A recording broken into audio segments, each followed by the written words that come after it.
Welcome to another special episode of This Week in College Viability. My name is Gary Stocker. My guest today is interesting in many ways. First, he was a longtime president, and you don't see that a lot these days. He was a longtime president of a private college, Macalester College in Minnesota. And second, he is really good at naming books. His recently released book, Whatever It Is, I Don't Like It, has to be one of the best named books I have ever seen. And the author is here to talk about his book and about higher education in 2023 and beyond. Brian Rosenberg, welcome to This Week in College Viability. Brian, who gets credit for the book title? Well, I think the credit has to be shared. I was the one who came up with that as an original working title. I thought that the press would abandon it and go to something like Resistance to Change in Higher Education, but the marketing people at Harvard Education Press pushed for that title, and they won. And so I'm very grateful that they did, and they kept it. Ultimately, the credit has to go to Groucho Marx because it is, as you know, a quote from a song that he sings in the movie Horse Feathers. So let's just say that the credit for it is shared. But again, I still giggle at the title because it's so appropriate in many ways. And actually, when I do these podcasts, my preparation is I read the books, and I like to go through chapter by chapter. And Brian, I didn't even get to the first chapter in yours. I was reading the preface, and your very first paragraph says, "You can't see the label from inside of the bottle." You can't see the label from inside of the bottle. And there is certainly a higher education bubble for experts and for faculty and staff and presidents, and we're all inside that bubble. Brian, what guidance would you give to those of us in that bubble to help us gain a better understanding of higher education's challenges from the perspective of both students and faculty? Well, I can tell you, Gary, what helped me, which is, first of all, retiring from a college presidency. And going back into the classroom and actually teaching about the industry in which I've spent my life. And so when you teach about something, you really need to take a dispassionate and careful look at it. And that was a great opportunity for me. And then doing work outside the United States. I've been doing work for the last 3 years on a university in Africa where the situation is completely different. And so it allowed me to get outside that bubble, as you describe it, of American higher education. What I would recommend to people who are in higher education is to talk to people who are outside it and get a sense of how it is being perceived. Because one of the things we're seeing right now with all of the drama around the congressional hearing and anti-Semitism really has its roots, I think, in a gradually increasing public loss of confidence in higher education. And it's really important for people who are inside it to talk to people who are outside it, people who they respect, smart people, to say, what do you think about us? What concerns do you have about us, and why? I think it would be very instructive. In the first chapter, there's a line in the book, and I'm going to read that line. And you talk about, and I quote, "The irresistible force of economics and demographics is running straight into the immovable object of college governance and culture." And there's a line, and I've used it often, that culture eats change for lunch. Is that, Brian, is that really what your book is about? And is it describing the current culture and offering guidance on how to move that culture without being eaten? To be totally honest, it's easier to diagnose the problem than it is to prescribe a solution. But the short answer is yes. The problems that higher education faces are numerous and obvious, beginning with the financial challenge, which affects the vast majority of public and private colleges in the United States. It's easy to see. I'm an English professor. I'm not a math professor or an economist, and it's easy for me to see. And the fact that despite that, there's been very little change in the model, very little serious attempt to bend the cost curve, suggests that there is some sort of very serious impediment. And I think the essential argument of the book is that that impediment is embedded both in the culture and in the practices of traditional higher education. So, I have some ideas about how to change things, whether they are realistic or not. It's hard to say. Yeah, yeah. And again, I'm staying in the first chapter, and you offer that real change, major change to higher education is necessary. Yet the title of your book, while entertaining, and we've talked about that, suggests that that's a tough assignment. Mm-hmm. Share your thoughts in general about the change, and maybe throw out a time frame you think that change might be needed just for the industry as a whole. So I think there are two numbers that I use when people ask me why I think higher education needs more than slow incremental change, and they're 56 and 46. 56% is right now the average discount rate at private colleges in the United States. That is, private higher education in the United States is on sale for more than half off, and that number has been growing non-trivially every year. And that is a process that cannot continue because eventually you end up with a discount rate of 100% and you're giving it away for free. And so, to those who think that change is not necessary, I say, all right, fix that. How do you respond to that fundamental economic problem combined with a demographic decline that's going to take place over the next decade? 46 is the percentage of African American students who enter college and graduate within 6 years. Uh, in my view, that is unacceptable and reveals a dramatic inefficiency in the system and inequity in the system. And again, I ask those who think that change isn't necessary, how do you understand that number and are you comfortable with it? So I think there are problems both with the economic model and with the effectiveness and efficiency of higher education in its current form. And how do you change that? I think that we need to stop thinking about doing things the way we've always done them and start thinking about doing things the way we need to do them in the future, which does mean changing some of the practices and eventually changing some of the cultures on American college campuses, and maybe look outside higher education at some other industries, outside the United States, at some other countries, to see if there are lessons that could be learned about how change actually works. And one of the things I've written about and talked about in all the media that I use is this is at its heart a supply and demand issue. There are too many college seats and not enough college students to fill those seats. And I make the argument, I'm going to ask you if I'm right or wrong. I make the argument, Brian, that no amount of programmatic changes are going to change that basic economic law. Am I right or wrong? I think there's no question you're right. I mean, the reality is that no matter what happens in higher education over the next 20 years, the supply and demand are going to have to right size themselves. And right now in the United States, there is an oversupply of college seats and an undersupply of students to fill those seats. And that situation is going to get worse over the next 10 or 15 years, particularly in the Northeast, the Mid-Atlantic, and the Midwest. And so much as we might want every college that exists in the United States right now to survive, they all are doing some important things. They all have value to people. The reality is that the current situation is not sustainable.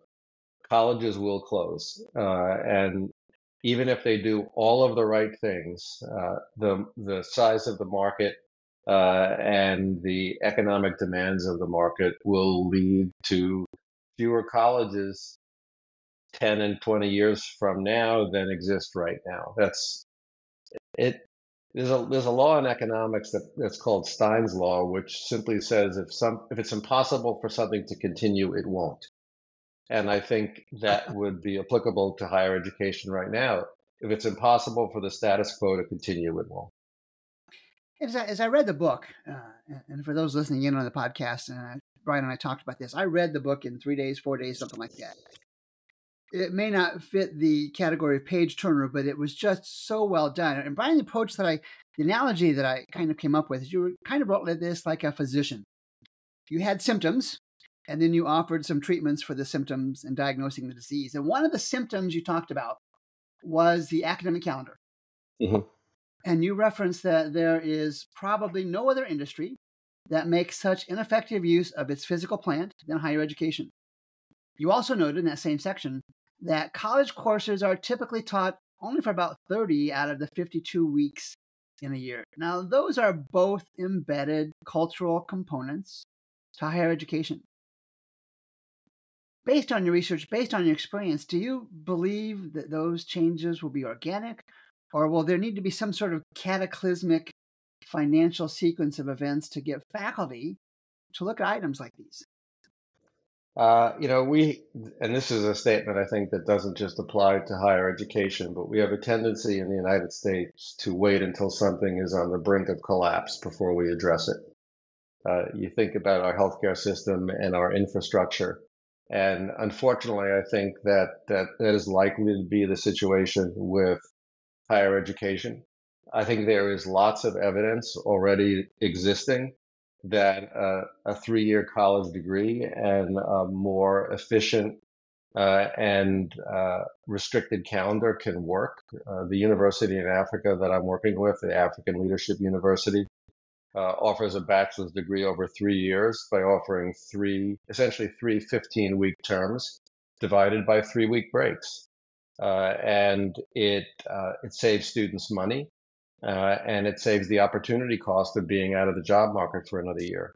Yeah. We know that can work. We know that there's no decline in learning, but it's going to be very, very hard given not just the culture in American higher education, but a lot of the contracts, faculty contracts in American higher education, to change that. There are many faculty members who are unionized, and those union contracts dictate the number of weeks a year that they teach.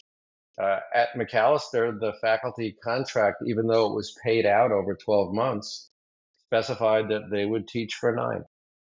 And so there is a lot that will have to change, both culturally and contractually, to make that shift. But I really do believe that forced by circumstances, you will begin to see some colleges try to offer a better value proposition by getting students to graduation and to their degree in 3 years rather than 4. But it will take, unfortunately, it will take desperation to get to that point. That's sad in so many ways, but I think you're right. And I want to step outside of the book for just 1 second here, and I want to talk about the high school impact. And this is just kind of Gary Stocker talking. As I watch the hundreds and hundreds of colleges, Brian, with really just pathetically low 4- and 6-year graduation rates, and you mentioned the 46 number a little bit ago, I've often wondered what role high school education, even substandard high school education, has on such low 4-year college graduation rates. In your mind, in your opinion, is there a connection to be made with high school education and college graduation rates? They're inseparable. So if you look at the sector that has the lowest graduation rate, which is community colleges, it's very easy to point one's finger at community colleges and say you're doing a terrible job. But the reality is that because of the inadequacies in our K through 12 system, community colleges, 2-year colleges, have to spend a disproportionate amount of time on what is often described as remedial coursework. That is, coursework that students should have done, things that they should have learned in high school. And so it's unsurprising that if you're spending half your time just getting students ready for college, that it's going to be very difficult to get students to graduate from college on time. So I think in the institutions with the lowest graduation rates, there are a lot of factors. Finance is a factor, student support is a factor, but one of the factors is students who are simply unprepared for college. and either need to take a lot of remedial courses or leave or don't succeed academically because they're not prepared. So we really need to think of it as a K through 16 system, and understand that years 13 through 16 are deeply dependent on that K through 12 progression. And if that K through 12 progression isn't working, then the rest of it's not going to work. It's not accidental that the students who tend to do best in college come from affluent, well-funded either private schools or suburban schools, because they are better prepared for a college environment. In my background, believe it or not, is in healthcare. I'm a medical laboratory scientist by training. And you caught me in the book. You noted that when we buy most of the stuff we purchase, we kind of have some idea what we're buying. Computers and phones, cars, gallons of milk, houses, that kind of stuff. Yet, like medical care, you make the point, where precious few folks actually know what they're buying for their insurance or out-of-pocket fees, you make the case that higher education is similar. How so? Mm-hmm. How is higher education similar to healthcare? So higher education is an example of what economists call a credence good, which means that when you purchase it, you don't really understand what you're getting, not only when you're doing the purchasing, but after you've completed it. So people select a college. They have no real way of knowing whether that college is better than any other college. And when they complete that college, they have no real way of knowing whether what they got is what they needed.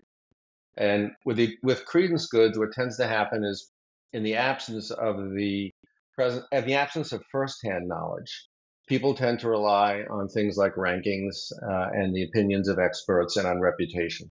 And that's why things like the US News rankings are so influential. And that's why the reputations in higher education are both so static and so influential. Because people have very little firsthand evidence to go on. You don't get to go to college 5 times and decide which one offered you the best education. Just like when you go into a surgeon's office and he says, unless you get this joint replaced, you're going to have a big problem. You have no real way of knowing whether that's right or wrong, or whether you would be better or worse off if you took a particular medication. You have to trust the opinion of the expert. And for consumers of higher education, that means that they rely very heavily on things like US News rankings. So, Brian, we tend to spend a lot of time studying the top and the bottom ends of the higher education market. The top 50, 100 colleges, something like that, and the bottom, those that are about to close or doing layoffs, those kind of things. But not really much in my experience on the middle. Those colleges that are unlikely to close, but kind of face a mostly monthly tuition paycheck to tuition paycheck kind of existence.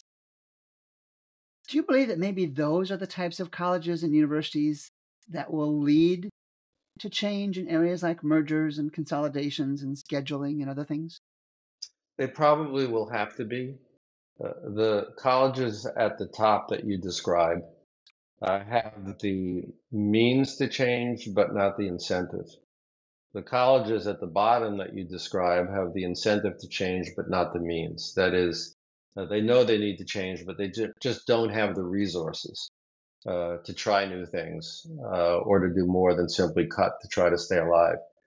The institutions in the middle are the ones that have some combination of an incentive to change because they don't have multi-billion-dollar endowments and they don't have 5% admission rates. But they're also not, as you say, in danger of immediately closing. They have some resources, some brand strength, some opportunity.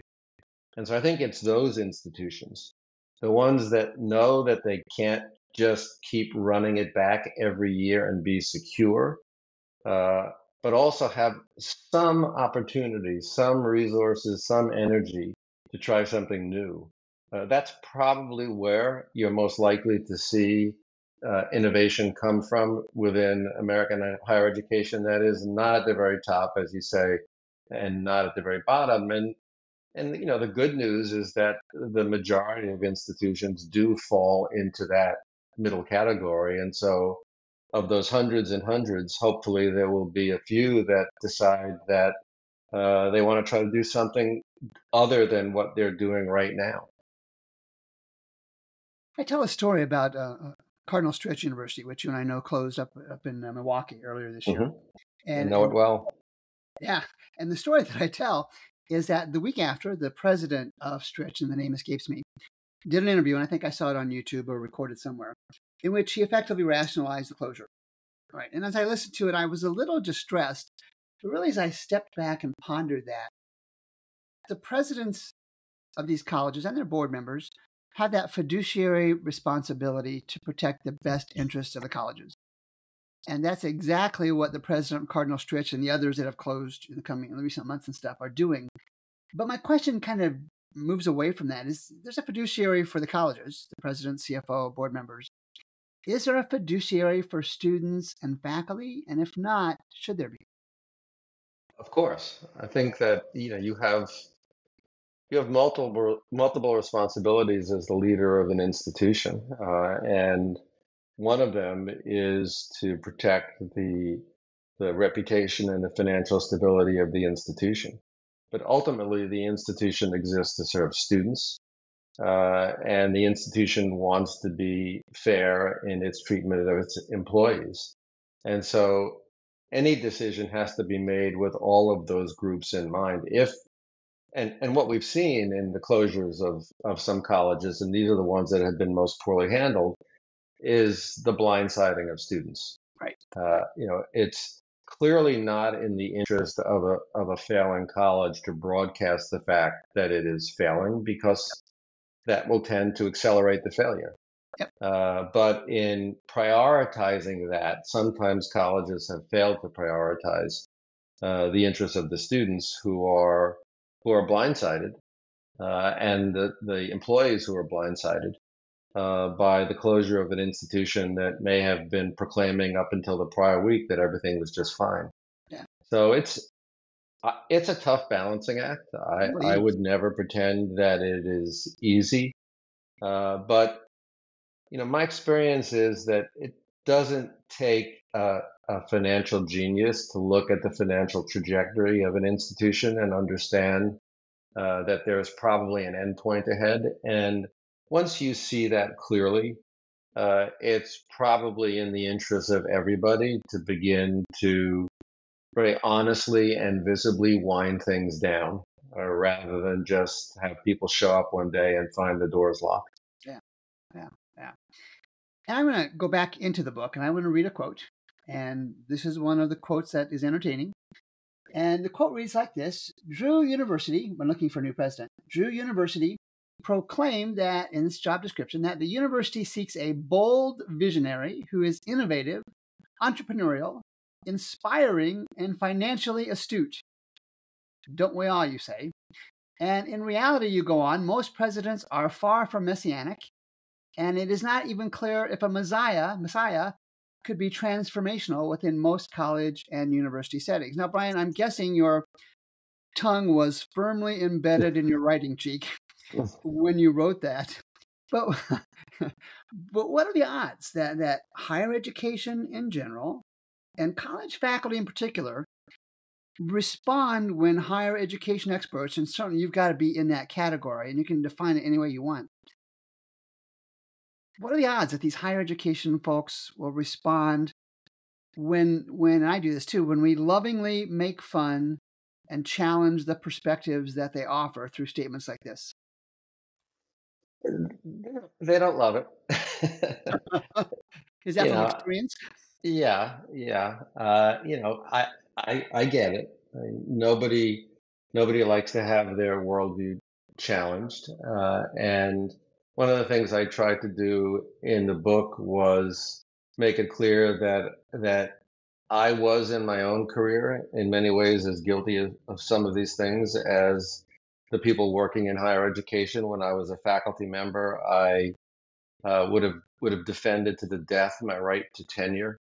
And I was deeply suspicious of the administration without knowing very much about what the administration actually did.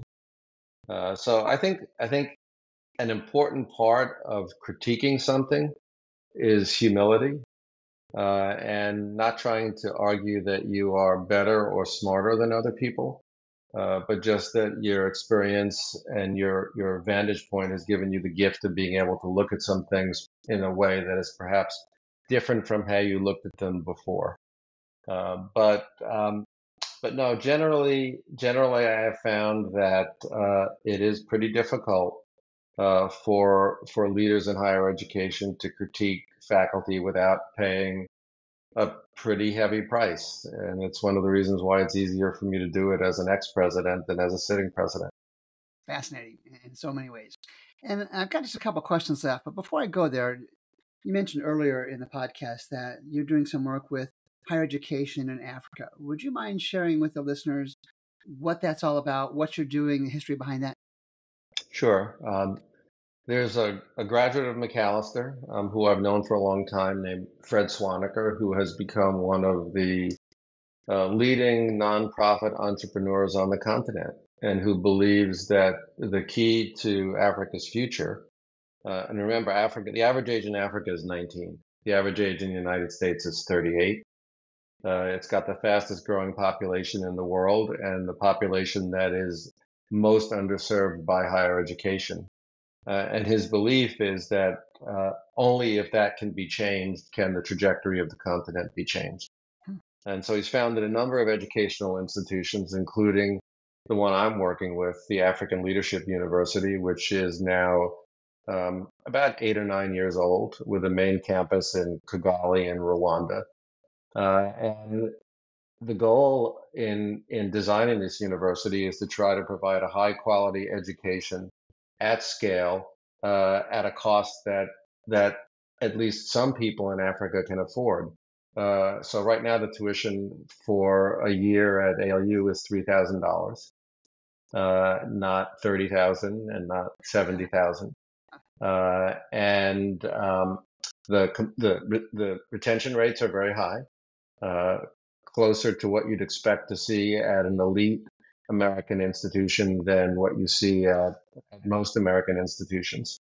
And the vast majority of students who are graduating are getting jobs, which in Africa is a very big deal. The model is very, very different. Students don't take a major, they choose a mission. The model is a mix of in-person, online, and experiential learning, which helps both lower the cost and I think improve the quality of the education.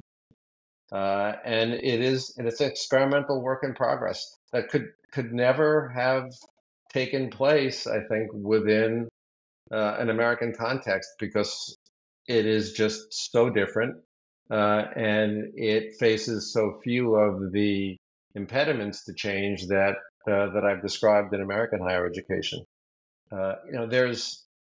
There are many people going back to Clayton Christensen decades ago who've written about the fact that it's easier to change a legacy industry from without than from within.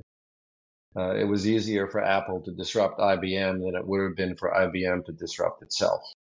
And his theory always was that what was going to happen to higher education, that it was going to be disrupted from without. I think his assumption is that it would happen through technology and for-profit companies. That may be the case, but another possibility is that it happens from less developed economies and in regions of greater constraint where they have to experiment, they have to innovate. Fred likes to say constraint drives innovation. And when you don't have enough PhDs, when students don't have enough money, when you can't build multi-billion-dollar campuses, and when you need to educate students, what do you do? Well, that's the question that people in Africa have to confront. And some of the answers that they're coming up with, I think, can teach those in more developed systems a lot. And so that's why I find it so fascinating to work on. I always, as a college president, used to fantasize about what it would be like to build a college from scratch. And in effect, now that's what I'm getting to participate in, and it is I'm learning a lot and enjoying it a lot. And there's more details in the book. And again, Brian Rosenberg is my guest today, and his book was Whatever It Is, I Don't Like It. And the Africa stuff is fascinating, both as you explain it, Brian, and in the book itself. So you're starting a college from scratch, and you present that well is well worth investing in the book. But let's go back to the United States for just a couple more quick questions. And I want to go back to a quote. And again, I think you probably had your tongue was hurting you because you had it in your cheek a lot as you wrote many of these lines in the book. And this one is: the easiest way to survive for extended time in a college presidency is to stay in your lane, raise money, give speeches, show up at sporting events, and balance the budget. But do not try to interfere, you write, with the actual core academic work of the institution. And then you wrap it up with, there be dragons. Mhm. Now, that quote is hardly an endorsement for college leaders to rock the proverbial education boat. Right. Do we talk about, is this the old line where a crisis is a terrible thing to waste? Does that apply to some or all segments of higher education? You know, I would hope so. I mean, I've thought a lot about the presidents who do seem to have had more than a minimal impact on the trajectory of their institutions. And the names are familiar to most people: Michael Crow at Arizona State, Paul LeBlanc at Southern New Hampshire, Leon Botstein at Bard. And the reality is what those presidents have in common, whether you like what they've done or not, is that they've essentially ignored shared governance. They have acted more like the leaders of corporations, and that's not something that typically sits well within higher education.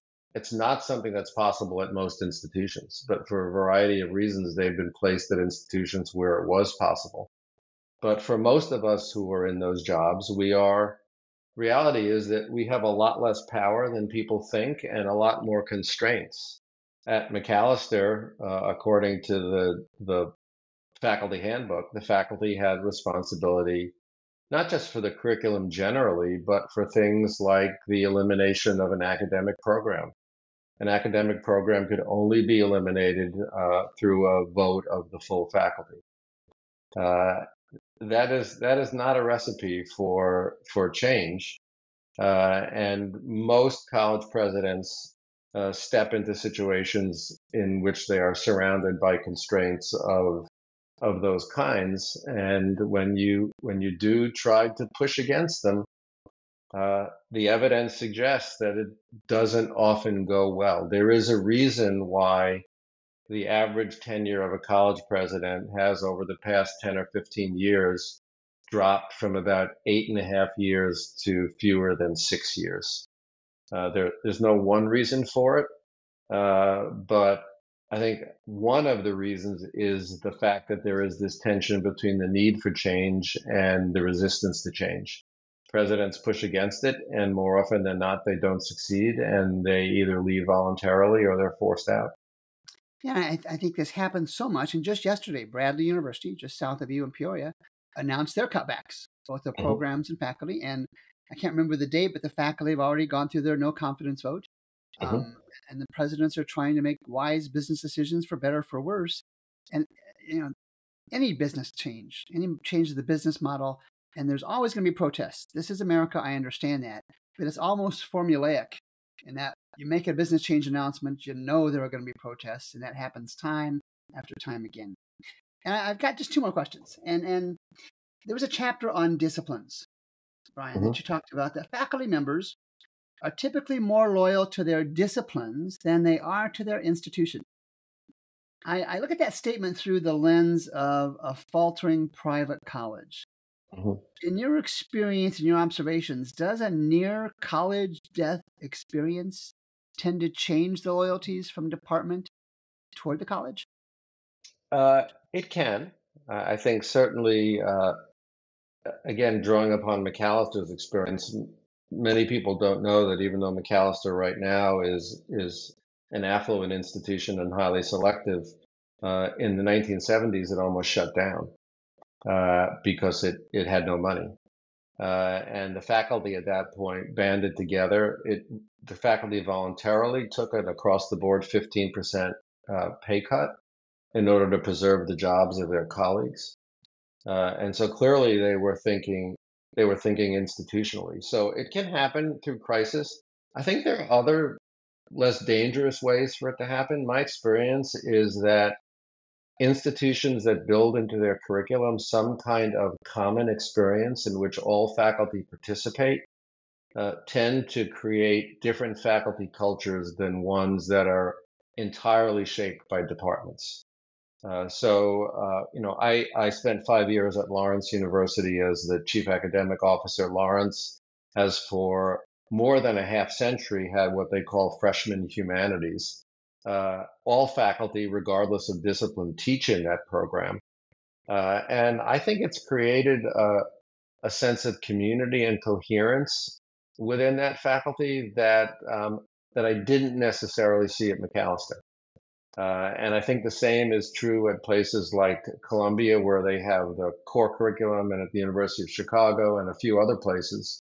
Ursinus College has created a program like that within the last decade or so.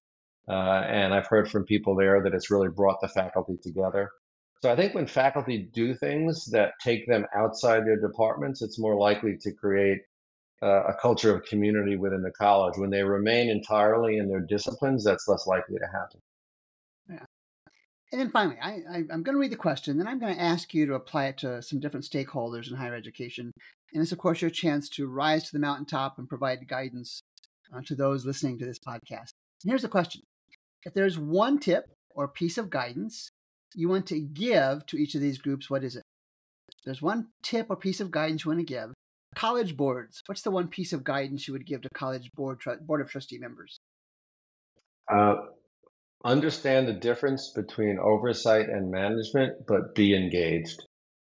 You can't see being on a board simply as an opportunity to come to campus a few times a year and relive the memories of your college days. You really need to bring the expertise and the knowledge that you have from your various fields of endeavor to bear upon the institution and to help it deal with its challenges. There's a lot that can be learned, as I said earlier, from other industries. And without trying to run the college, help the college learn that. And remember always that your first responsibility is the well-being of the mission and the financial sustainability of your institution. And your peers that are college presidents in 2023 heading into 2024, that one piece of guidance you would give to them based on your experience and work? Don't assume that things will be the same 20 years from now as they are now. And try to make decisions that will benefit the school not just tomorrow, but in the future. I really believe that the work of a college president, if properly done, rarely bears fruit during the college presidency. Your job is to make sure that the person holding your job 20 years from now has an opportunity to succeed. And that means thinking long term and not just thinking about what is best for you or for the college tomorrow. And of course, faculty. What's that one tip you would give to the prototypical faculty member in higher education? Educate yourself about higher education, about your institution, about its economics, about the pressures that it faces, and bring the same open mind and thoughtful perspective to your workplace that you bring to your discipline. Just the way you approach a problem in your field by looking at the evidence and trying to come to the best conclusion. Do the same when you're thinking about the state of and the future of the college or university at which you work. And to the traditional college age student? College is still worth it. College is not for everybody, and I would never never argue that it's for everybody. Uh, but uh, but a college degree is still one of the best investments you can make in your life. Make that investment carefully, and try when you go to college to find the right balance between doing things that you love and that enrich you, and doing things that will give you the skills that will prepare you for a future of employment. But don't lose faith in college. It is still the easiest doorway to a better life. Yeah, absolutely, absolutely. And then the last one, before we wrap this up, is kind of an interesting niche: the parents of the traditional college age students. What one piece of advice, guidance would you give them? It is, I think, a cliche, but don't simply be guided by college rankings. Uh, you want to make sure that the institution to which you are sending your children is financially secure, and will provide a good learning environment for your children. But the single most important thing when someone goes to college is to do well. It's not the reputation of the college, it's to do well. And so do everything you can to try to find a college that's the right match for your children, one in which they will thrive and one in which they will do well, because that's a better predictor of success than the ranking of a college in US News. And Brian, how do our listeners get a copy of Whatever It Is, I Don't Like It, the book? It's available from Harvard Education Press on their website. It's also available on Amazon as both an ebook and a physical book, and also from bookshop.org, which uh, will allow you to purchase the book through your local independent bookstore. Dr. Brian Rosenberg has been my guest today. His recent book, Whatever It Is, I Don't Like It, is fascinating in many ways. And the 7 chapters, I think, are exquisitely balanced and logical as they step the reader through where higher education has been, where it needs to go, and even how to get there. And I think I shared with Brian, I read the book in 3 to 4 days. And Brian, the only other time I did that was Tom Clancy's books back in the 1980s and 1990s. And to our listeners, you know this: the industry is changing. Sticking one's head in the proverbial sand and hoping for the best is a dangerous and problematic approach. And there are folks who will move forward, and Dr. Rosenberg talked about those. And he offers guidance to those. And I believe, it's not I think, I believe the first movers as colleges will have a distinct competitive advantage. So wait for change, make the change, hide from the change. Whatever it is, I don't like it, can help you decide which of those roles you want for yourself and your organization. Brian Rosenberg, a pleasure. Pleasure to be here. Thank you for having me. This is Gary Stocker. I'll be back next Monday with a regular podcast of This Week in College Viability. So long for now.